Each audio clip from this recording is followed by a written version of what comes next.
Laughter is one of the greatest therapies in combating adversity, and whole communities and nations have frequently relied on humor to get them through their bleakest times.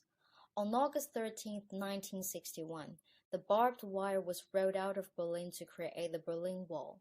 For nearly 30 years, until it was dismantled, wall jokes proliferated, especially among those living in the East. Laughing was all that was left. It was a way of humanizing the tragedy of an ideology that had divided families and the nation. Wags would ask, "When does a good border guard fire the warning shot?" and answer with chilling wit, "At the end of the second clip of ammunition," thereby making light of the German Democratic Republicans' command to its border guards to shoot to kill anyone trying to cross the wall.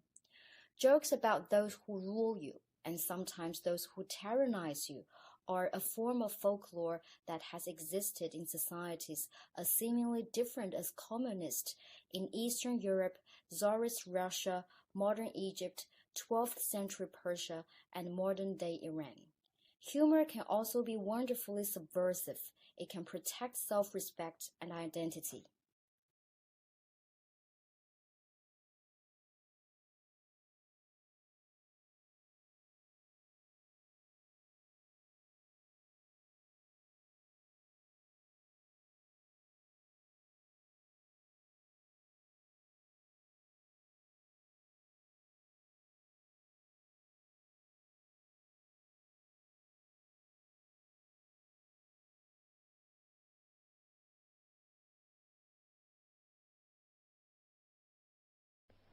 There can be no reasonable science-based doubt about the reality of global climate change, effects brought on by the cumulative and rapidly growing emission of so-called greenhouse gases, primarily carbon dioxide, into the atmosphere. As these effects become increasingly more obvious worldwide, so commercial interests, groups of concerned individuals, and national governments have been gripped by what amounts to mass panic about what to do about it.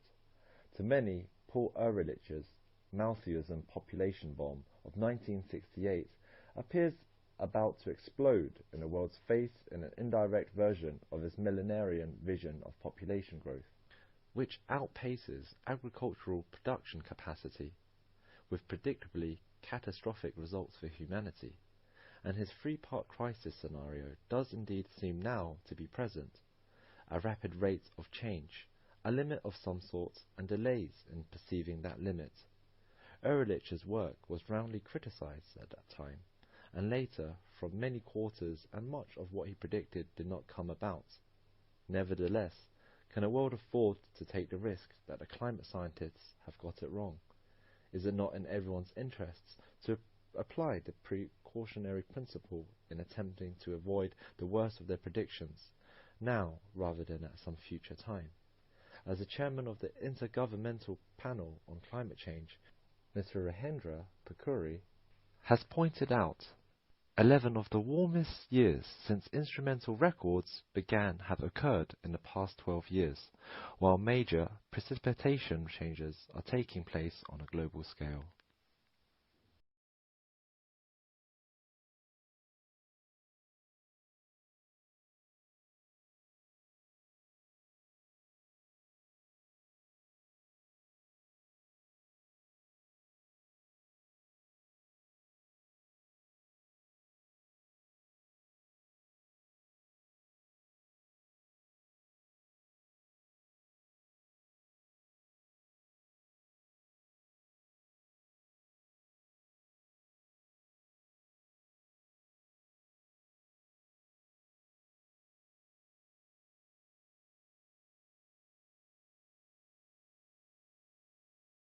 To understand the fight or flight response, it helps to think about the role of emotions in our lives. Many of us would prefer to focus on our logical, thinking nature and ignore our sometimes troublesome emotions, but emotions have a purpose. Our most basic emotions, like fear, anger, or disgust, are vital messengers. They evolved as signals to help us meet our basic needs for self-preservation and safety. It would be dangerous to be indecisive about a threat to our survival, so the brain runs information from our senses through the most primitive, reactive parts of our brain first. These areas of the brain control instinctive responses, and they don't do too much thinking.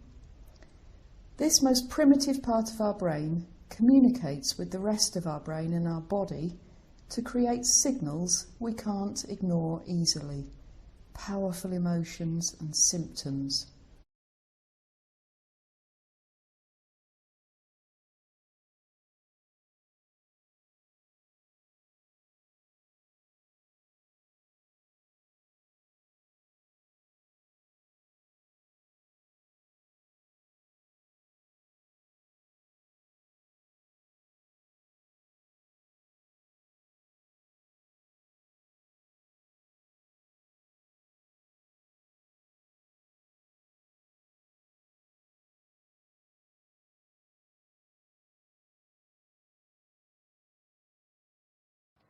Today, a university like the LSE certainly has to acknowledge that it is in competition for the best students, all of whom have choices they can exercise, and many of them choices which run across national and continental borders.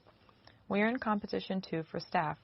The academic job market is one of the most global there is, and in the 21st century, English is the new Latin, so universities in English-speaking countries are exposed to more intensive competition than those elsewhere. We are in competition for government funding through the assessment of research quality. We are in competition for research contracts from public and private sector sources, and indeed we are in competition for the philanthropic pound. Many of our own donors were at more than one university, and indeed think of the LSE's requests alongside those of other charities to which they are committed. That is the competitive environment which is particularly visible to a vice-chancellor.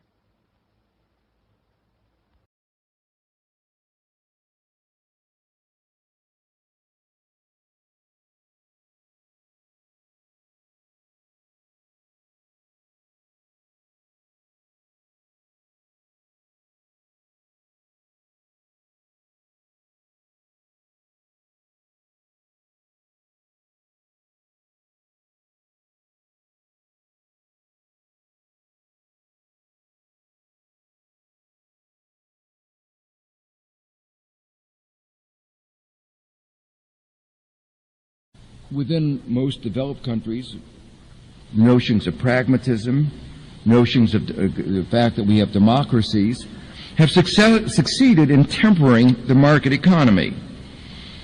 In the 19th century, 18th century, the Industrial Revolution had some very negative effects on people, particularly working classes all over the world. We see data where life expectancy was reduced, heights were reduced. We can look at medical records and see that actually living standards in among large fractions of the population actually went down. But eventually we passed legislation about working conditions, and eventually we circumscribed some of the worst kinds of behavior. We eventually, in the 20th century, we put regulations that imposed better environmental conditions. And so some of the damage was reversed, and that we have made the market economy work in ways that the benefits of it are at least far more widely shared than they were 100 years ago.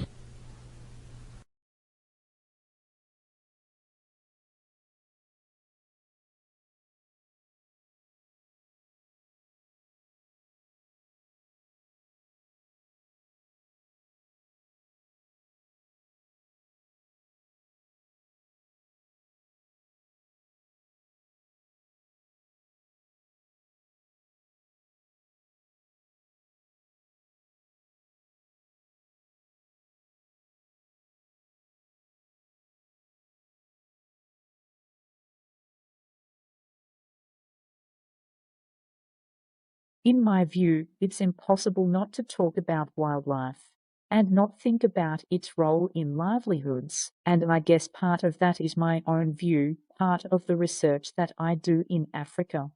In most East and West Africa, I look a role all the humans rely on wildlife as the source of food and also the source of income. And we talk about our wildlife. It seems we talk about fish, We are talking about what is probably the single most important source of protein for humans across the globe. And so billions or more than 1 billion people rely on fish as their primary source of animal protein. And most of these people live in poverty. So the management of wild fish resources, that sense, is incredibly important to livelihoods and health. And also, wildlife tourism is the multiple billion-dollar industry, and in many places, such as Africa. South America, it can be the #1 source of income. It can be the #1 source of foreign income for economies.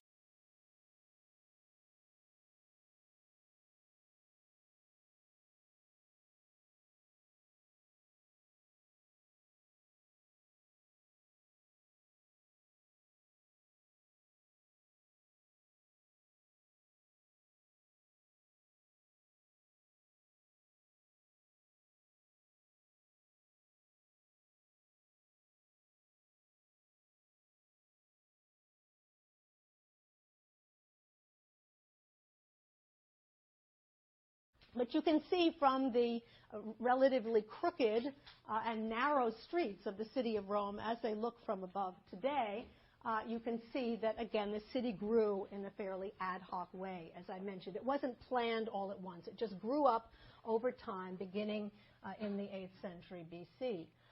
Now, this is interesting because what we know about the Romans is when they were left to their own devices, and they could build a city from scratch, they didn't let it grow in an ad hoc way.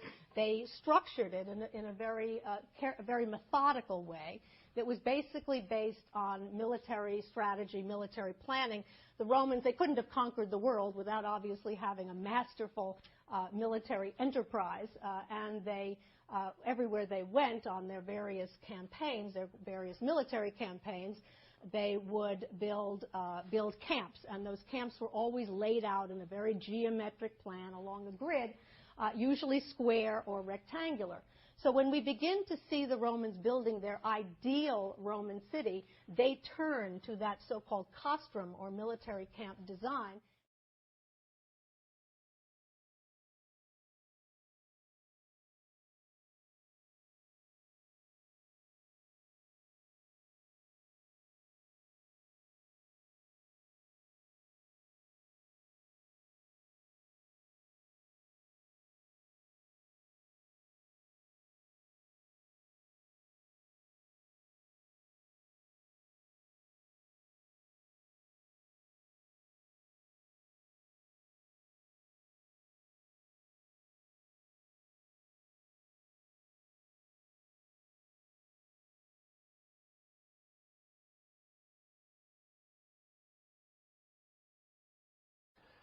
And then in the 1950s, philosophers had this novel idea that perhaps the mind is just identical with the brain, okay?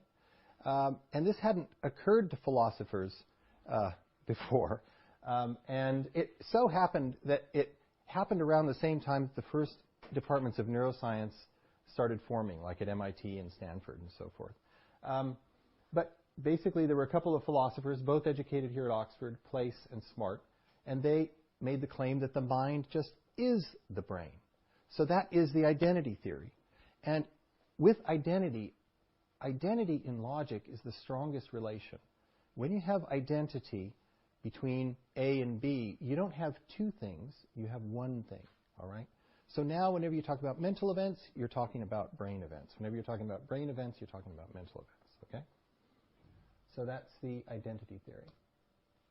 And it's very popular. It's basically the idea that mental properties are just properties of the brain.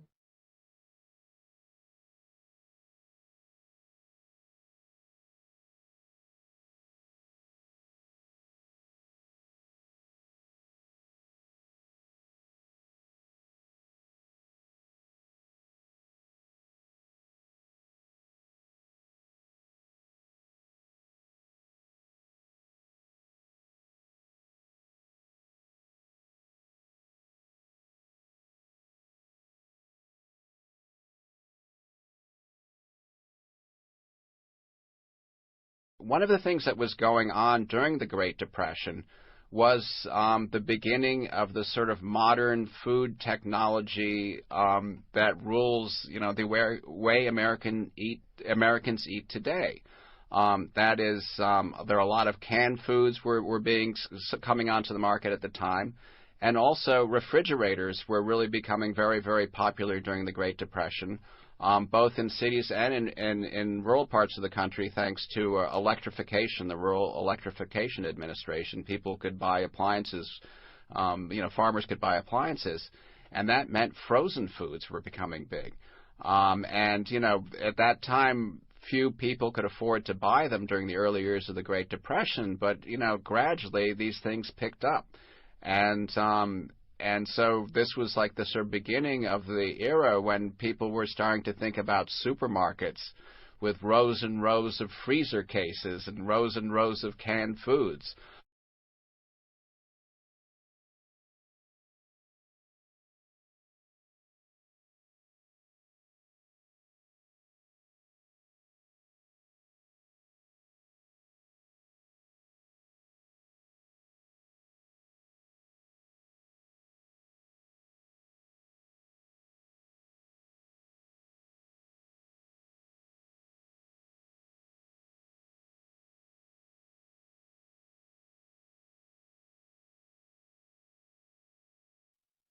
Now, the study of biology is responsible for some of the most profounding insights that humans have about the world around them. So take a look at these 4 panoramas. In the upper left, you see some bacteria. This happen to be equal lines. You obviously see a butterfly, a flower, a dolphin. If you see that at the outer space just looks these different forms and structures, you have no idea that they were all related to one to another. So one of the most profound things that biology told us is that all life on Earth is exceptionally related similar to one to another. So for example, all of these life forms rely on DNA and RNA for storing and transmitting and using their genetic and inherited information. They are all based on cell. Cell is the fundamental building blocks of all life. All of these organisms consist of cells, and the cells essentially have the same chemicals inside of them: carbon, hydrogen, oxygen, and nitrogen, and the whole bunch of other stuff in much smaller amount. All these organisms conducted metabolism, in other words, chemical reactions that using convert energy from one form to another. And the basic chemistry is all very similar to one and another. The types of molecule is used very similar to one and another.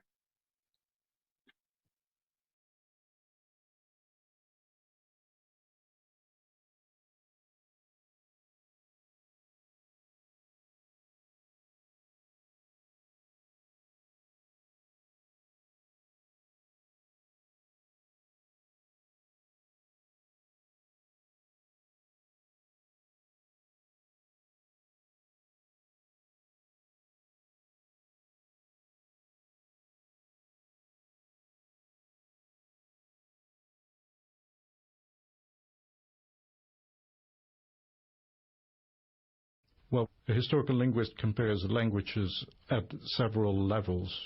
You start out looking for basic vocabulary. All languages of the world, natural languages at least, have words for eye and head and nose and ear, and for sky and earth, and for water, sand, and for sibling, mother and father. They may not have words for uncle and aunt. It becomes much vaguer because in one culture an aunt is different when it comes from your father's side than from your mother's side.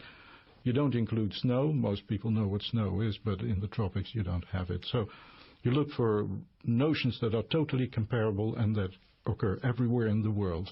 You take the 100 or 200 most universal notions in a human life. That is what you call a basic vocabulary. So you take basic vocabularies in languages that you think are related. You look for words that sound the same.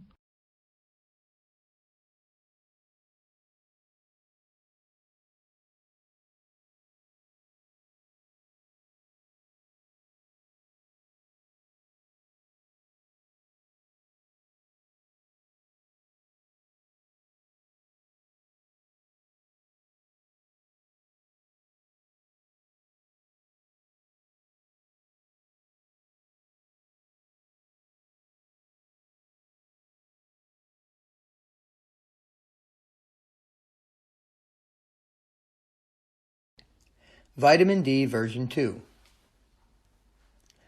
So today we're going to finish talking about the fat-soluble vitamins. I'm going to start with vitamin D. And I think probably most of you know that vitamin D is called the sunshine vitamin.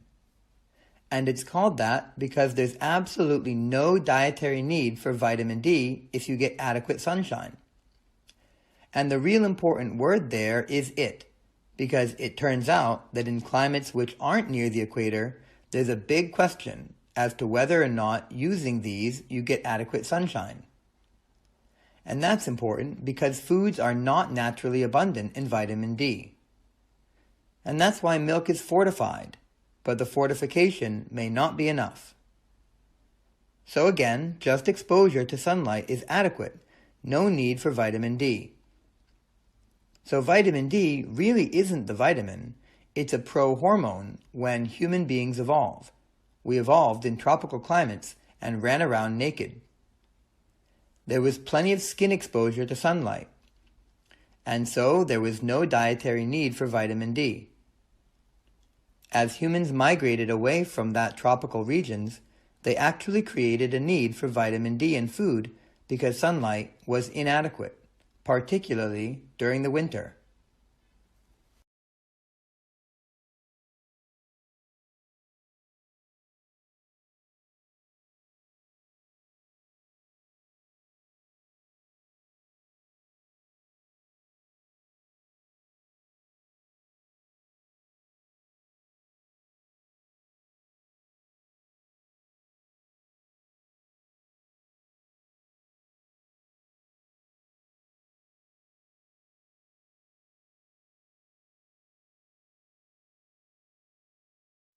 I suppose it's the truism to point out that citizens need to be well informed. Maybe it's something we take for granted in our liberal Western democracies, but there will be plenty of societies, well, that is run counter to explicit government policy. Many areas of the world still suffer from the reverie of the deliberate missing information. Governments, especially the unelected ones, but also some elected ones, have denied the events that have ever taken place. They pretend that other events did take place. They would help spin what they cannot deny, ensure they've used every trick of the book to pull the eyes of the world and in an attempt to cover up their mistakes.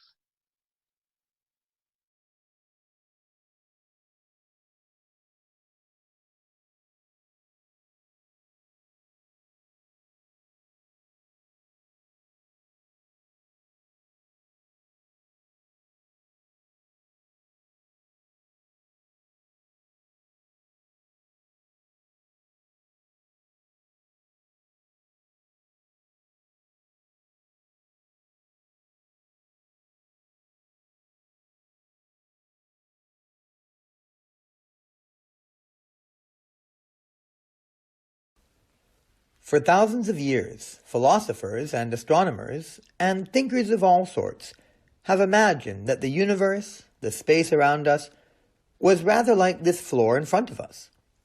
It was fixed and unchangeable, and things happen on it, just as people walk around.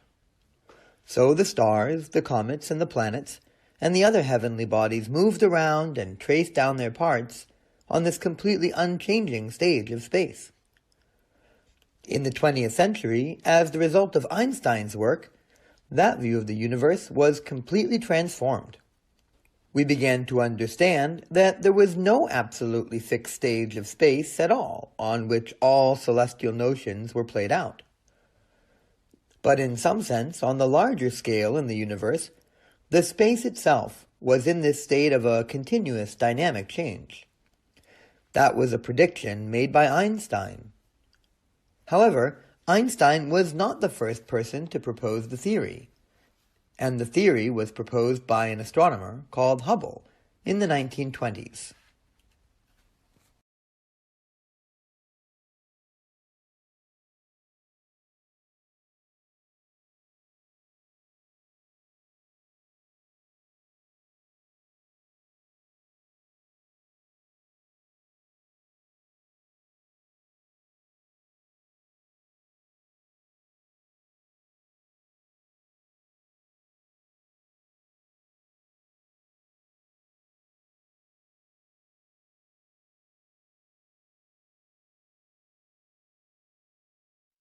Globalization is an overused and often misunderstood concept. We hear it all the time on news broadcasts and in any type of public discussion. But the starting point for understanding globalization is that it is industries and markets that globalize, not countries. That's why it's helpful to think of globalization as the integration of economic activities across borders. But why does globalization matter? I would argue globalization matters because it means the rise of interconnectedness between countries and markets across the world. For example, one of the reasons why the financial crash of 2007 to 2008 was so serious was because the financial and banking systems of countries around the world have become so closely interconnected with the globalization of markets.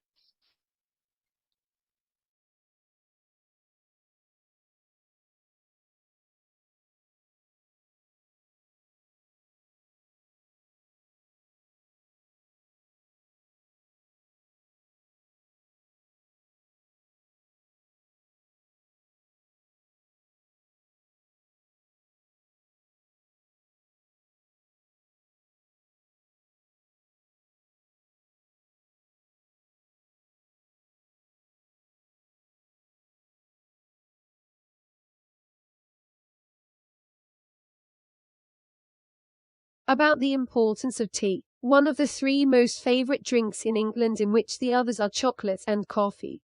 Drinking tea in England was a symbol of social freedom, was very expensive and could only be ordered by men in public.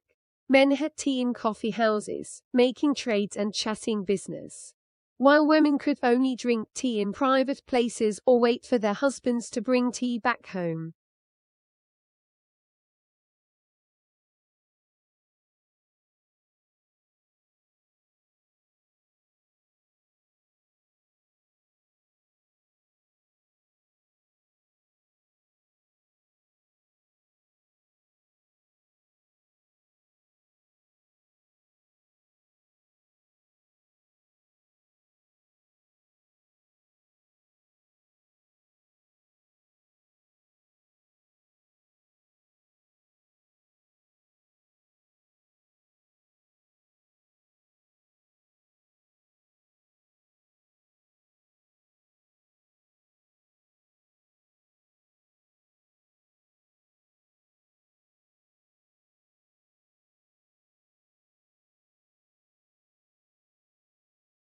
What's the literal definition of risk?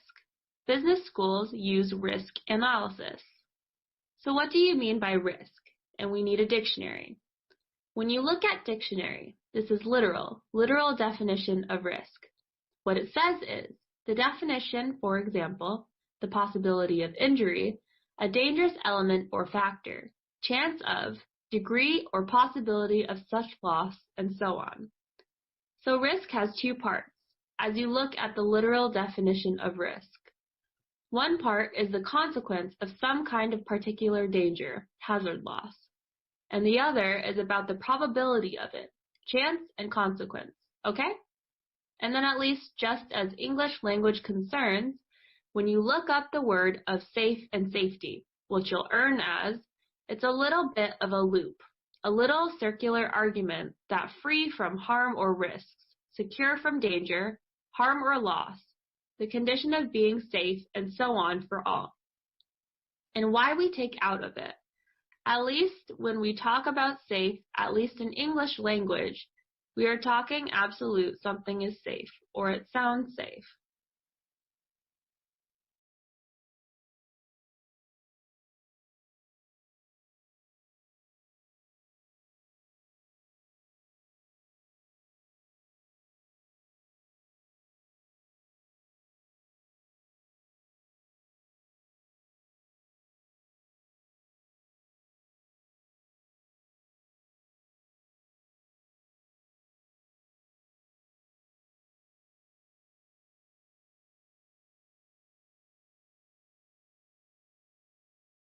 There are two main categories of memory.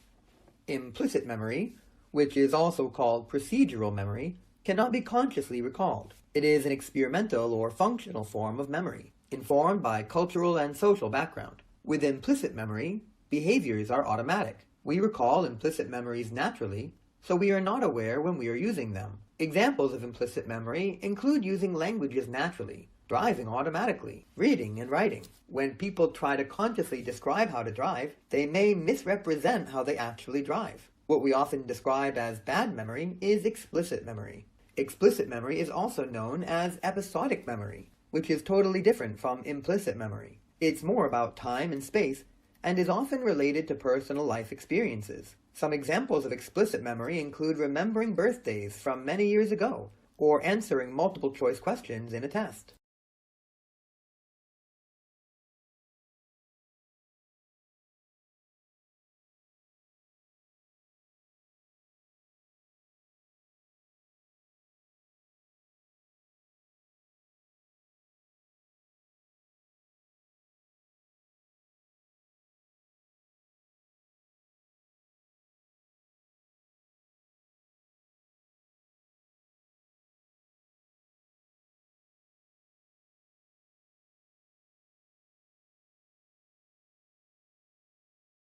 One of the most amazing things that's happened even in my lifetime is the prediction of cosmology. When I started out 40-odd years ago, we thought we knew that the universe began a Big Bang. Some people doubted even then. We thought the universe was about 10 or 20 billion years old.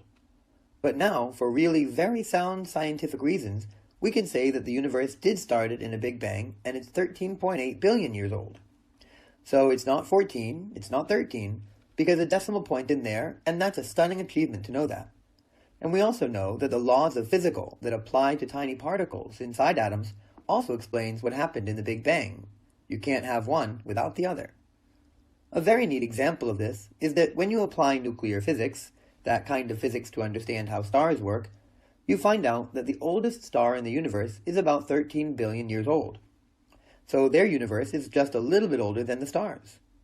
Fantastic! If we'd done it and counted in the other way around, and said that the stars were older than the universe, we would say science were in deep trouble. But it's not. Everything fits together, and we know how the universe began. We got to know how the way it is. The future that it'll suspects we don't know quite well what's going, but we got some ideas, which are as good as those ideas we had 40 years ago about how Big Bang happened.